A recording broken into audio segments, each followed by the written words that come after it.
Welcome to Pratap classes. दोस्तों, Pratap classes के YouTube channel पर आपका स्वागत है। तो आज है 3 अगस्त 2023 और 3 अगस्त 2023 के जितने भी इंडिया और वर्ल्ड के जो करंट अफेयर्स के क्वेश्चन बनते हैं, आज उनका हम डिस्कशन करेंगे। पूरा वीडियो ध्यान से देखना और लास्ट में आपसे क्वेश्चन पूछूंगा जिनके जवाब आपको कमेंट बॉक्स में देना होगा। आज अपने पढ़ेंगे कि FISU वर्ल्ड यूनिवर्सिटी गेम्स 2023 में भारत ने कितने पदक जीते हैं। देश का पहला हाइड्रोजन ईंधन उद्योग कहाँ स्थापित किया जाएगा और किस राज्य सरकार ने प्राण वायु देवता पेंशन योजना प्रारंभ की है, इनकी आज हम चर्चा करेंगे।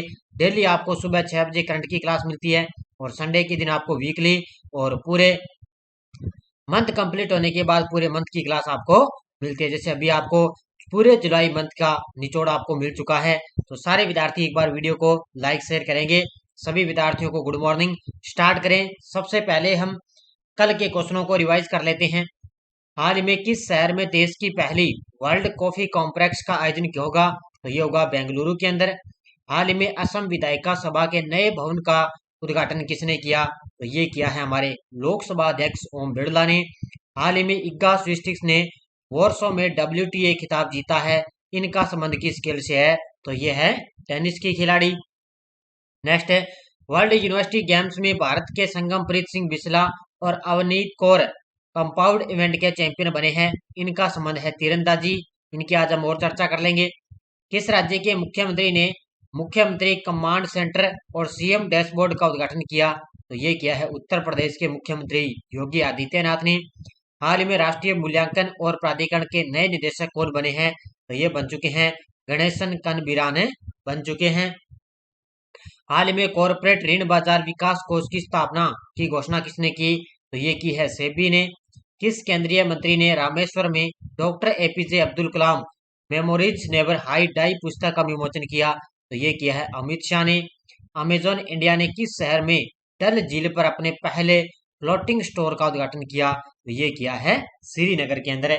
ये थे कल के क्वेश्चनों का रिवाइज और इसकी जो PDF है वो आपको टेलीग्राम पर मिल जाती है बढ़िया तरीके से। और लगातार आपको टेस्ट सीरीज में कंटिन्यू आपको टेस्ट सीरीज मिल रहा है। इसके आपको संडे के दिन वीकली क्लास का जो टेस्ट है वो आपको पूरे साल वाली करंट अफेयर्स के अंदर आपको लगातार मिल रहा है। सूचना सहायक के अंदर आपको टेस्ट सीरीज मिल रहा है। कंटिन्यू आपको क्लास लगातार मिल रही है इसके अंदर और टेस्ट भी आपको लगातार मिलते रहेंगे। संगणक की टेस्ट सीरीज के अंदर भी आपको इंडिया और वर्ल्ड के अलग अलग आपको टेस्ट सीरीज मिल रहे हैं।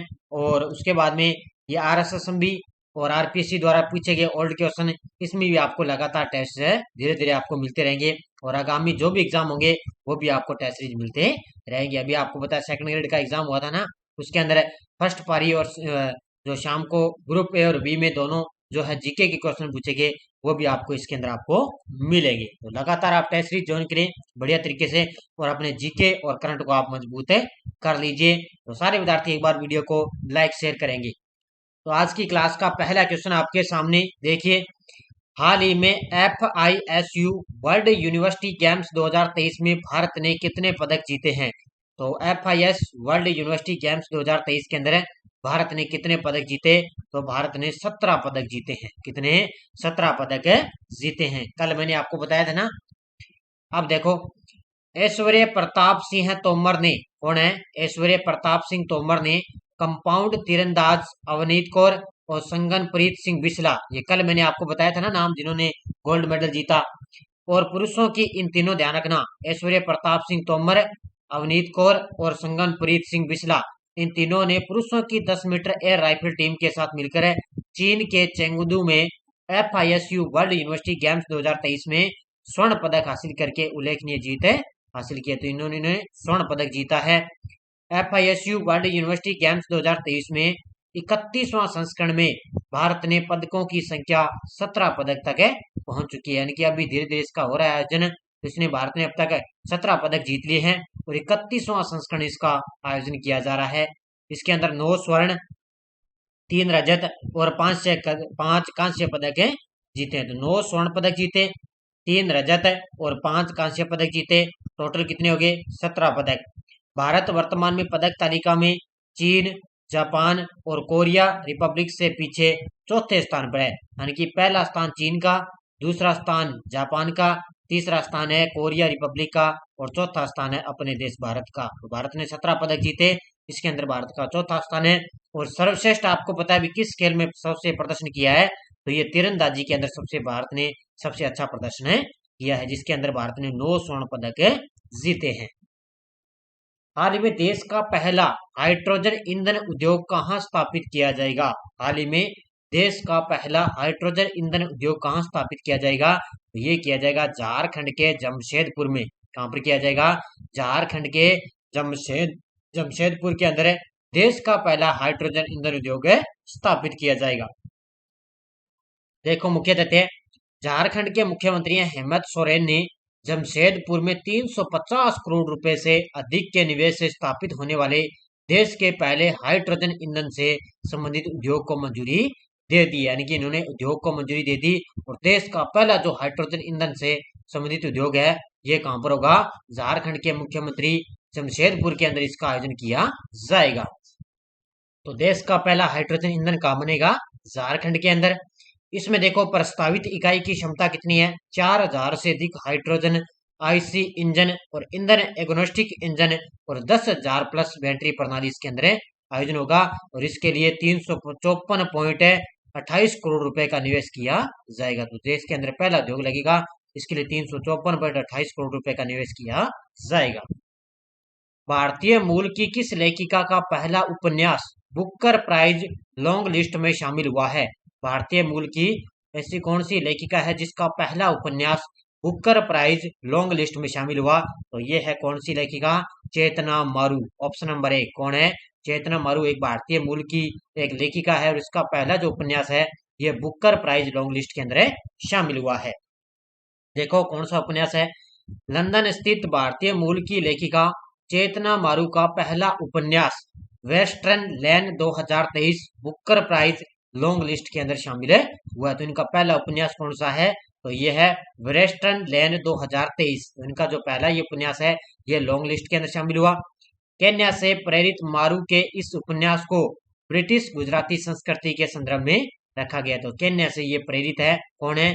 ये है चेतना मारू। तो इनका जो उपन्यास है ये ब्रिटिश गुजराती संस्कृति से संदर्भ के अंदर इसको रखा गया है और इसको वेस्टर्न लैंड 2023 इनका उपन्यास है और इसको बुकर प्राइज लॉन्ग लिस्ट के अंदर शामिल किया गया है। हाल ही में एसोसिएशन फॉर डेमोक्रेटिक रिफॉर्मर्स ने सर्वाधिक अरबपति विधायकों के साथ कौन सा राज्य सबसे आगे है? तो एक ध्यान रखना कौन सी ये रिपोर्ट है? तो ये एक रिपोर्ट है एसोसिएशन फॉर डेमोक्रेटिक रिफॉर्म। इसके अनुसार सर्वाधिक अरबपति विधायकों के साथ कौन सा राज्य सबसे आगे है? तो वो राज्य है सबसे ज्यादा आगे है कर्नाटक राज्य। कौन सा है? कर्नाटक राज्य सबसे आगे है। देखो association for democratic reforms ADR, ठीक है ये याद रखना एडीआर, इसने हाल ही में भारत के विभिन्न राजनीतिक दलों के विधायकों की संपत्ति का व्यापक विश्लेषण किया। तो एक रिपोर्ट है ये, इसने क्या किया है भी जितने भी भारत के अंदर जो राजनीतिक दल के जितने भी विधायक है ना उनकी संपत्ति का एक व्यापक उन्होंने विश्लेषण किया है। और इसके अंदर कर्नाटक प्रति विधायक उच्चतम औसत संपत्ति और सबसे अधिक अरबपति विधायकों वाले राज्यों के रूप में उभरा है। यानी कि सबसे ज्यादा है ना जो कर्नाटक के अंदर विधायक है उनके पास सबसे ज्यादा औसत संपत्ति यानी कि सबसे ज्यादा वो संपत्ति वाले व्यक्ति हैं। और जबकि उत्तर प्रदेश दोनों श्रेणियों में पीछे हैं। दोनों श्रेणियों का मतलब औसत संपत्ति और सबसे अधिक अरबपति विधायकों में अंदर, ठीक है इन दोनों के अंदर वो पीछे है उत्तर प्रदेश और सबसे टॉप पर है कर्नाटक राज्य। हाल में जुलाई 2023 में माल व सेवा कर, इसका मतलब है जीएसटी संग्रह 1,61,497 करोड़ रुपए से बढ़कर कितने रुपए हो चुका है? तो अभी जुलाई के अंदर ताजा आंकड़ा आया है जीएसटी का। तो जून के अंदर मैंने आपको बताया अभी एक महीने बाद जुलाई का फिर आंकड़ा आ चुका है जुलाई के अंदर। तो जुलाई 2023 में जीएसटी संग्रह है वो 1,61,497 करोड़ रुपए से बढ़कर कितने हो चुका है? तो ये अब हो चुका है आपको पता है 1,65 लाख करोड़ रुपए, ठीक है ऑप्शन नंबर सी कितना हो चुका है 1,65 लाख करोड़ रुपए हो चुका है। यानी कि जून के अंदर तो इतना था और ये जुलाई के अंदर इतना हो चुका है, यानी कि इसकी बढ़ोतरी हो चुकी है। माल व सेवा कर जीएसटी संग्रह जुलाई में 11% बढ़कर 1,61 लाख करोड़ रुपए से अधिक हो चुका है, यानी कि 11% ये बढ़ चुका है। इन डायरेक्टेड टैक्स रिजीम की शुरुआत के बाद से लगातार पांचवें महीने में जीएसटी कलेक्शन है वो 1.60 लाख करोड़ रुपए से भी अधिक रहा है। और जून में जीएसटी कलेक्शन कितना है, 1,61,497 करोड़ रुपए था जून के अंदर, और अब हो चुका है 1.65 लाख करोड़ रुपए हो चुका है। तो ये आंकड़े याद रखना है। जून के अंदर भी मैंने आपको बता दिया इतना है, और जुलाई के अंदर इतना हो चुका है।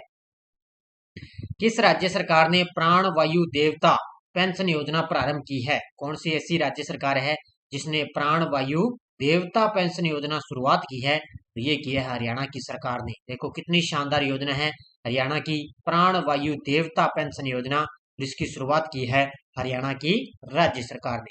देखो हरियाणा सरकार ने 75 साल से अधिक उम्र वाले पेड़ों, ठीक है, किसके लिए की है? 75 साल से ऊपर जो अधिक उम्र वाले पेड़ है ना, उनके लिए पेंशन स्कीम की शुरुआत की है, जिसका नाम है हरियाणा प्राण वायु देवता पेंशन योजना, इसका नाम है। जिसका मतलब होगा इस स्कीम के तहत प्रदेश सरकार 73 साल से अधिक उम्र वाले पेड़ों की देखभाल करने और परवरिश करने वाले को पेंशन दी जाएगी। इसका मतलब ये है हरियाणा ने क्यों स्कीम स्टार्ट की, क्योंकि 75 साल से लगभग अधिक उम्र है ना, 75 साल से ऊपर जो पेड़ है उनको ज्यादा सबसे अधिक उम्र वाले पेड़ हो चुके हैं। अगर कोई व्यक्ति उनकी देखभाल करेगा, उनकी परवरिश करेगा, ठीक है, तो उसको क्या है, राज्य सरकार की ओर से उसको पेंशन दी जाएगी। बढ़िया तरीके से उसकी पेंशन देखभाल करेगा, परवरिश करेगा, ठीक है, उसमें पानी डालेगा, सब उसकी सांस मतलब देखभाल करेगा ना, तो उसको क्या है, राज्य सरकार की तरफ से पेंशन दी जाएगी। तो हरियाणा सरकार ने क्या है, प्राण वायु देवता पेंशन योजना की शुरुआत की है, और कितनी शानदार ये योजना स्टार्ट की है। अगला क्वेश्चन, प्रभात प्रकाशन द्वारा प्रकाशित किताब और इलस्ट्रेशन तो कौन सी है? कारगिल एक यात्री की जुबानी का विमोचन किसने किया है? तो प्रभात है प्रकाशन द्वारा एक प्रकाशित किताब है और इलस्ट्रेशन है, जिसका नाम है कारगिल एक यात्री की जुबानी, इसका विमोचन किया है अजय भट्ट ने। किसने किया है? अजय भट्ट ने इसका विमोचन किया है।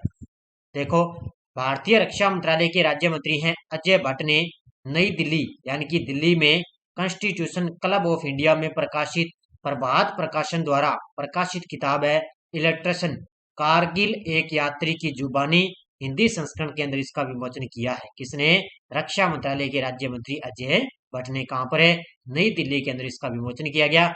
और यह किताब कारगिल युद्ध के शहीदों को श्रद्धांजलि अर्पित करती है। तो अभी कारगिल का आपको पता है कारगिल विजय दिवस मनाया गया, उसके अंदर ये एक यात्री की जुबानी इस पुस्तक है लिखी है, और इसका भी विमोचन किया गया है।